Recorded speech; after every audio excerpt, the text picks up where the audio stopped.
Taiwanese law prohibits Chinese investment in some parts of the semiconductor supply chain, but how did these firms manage to get around the rules? We have the procedure like an investment review system. So all the foreign companies, including Chinese company, they have to get through this procedure to submit the application to our Ministry of Economic Affairs, MOEA. In some examples, we can see that Chinese entities, they work with the individual in Taiwan or even the individual foreigners in Taiwan to set up the companies. So from the Taiwan side, the government, they receive the applications like as a Taiwanese nationals or the other foreigner entities and other kind of identities, but not Chinese.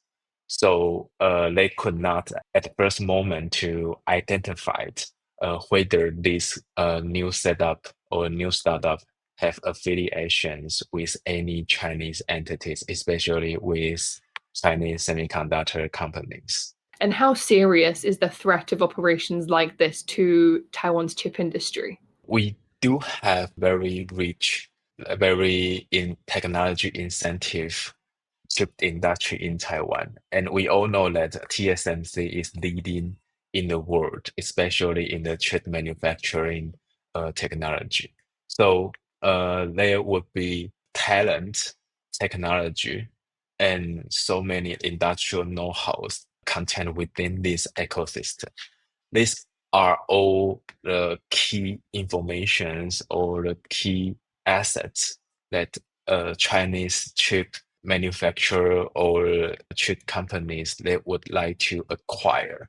The most important thing is they want to get more secret how Taiwan can be successful and how Taiwan can keep doing innovations in this ecosystem.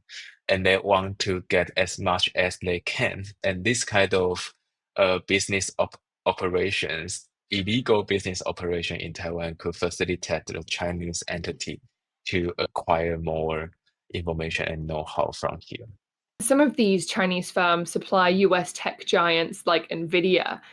Do these cases put Taiwan in a tough spot between the US and China? Of course, yeah, I want to emphasize this kind of situation is not decided by Taiwanese supply chain itself, but somehow decided by the US customer. Like in the recent case, the NVIDIA, they may designate certain suppliers across Taiwan and China. And somehow it is not decided by the Taiwanese supplier themselves, but because the NVIDIA think it is the best solution for them.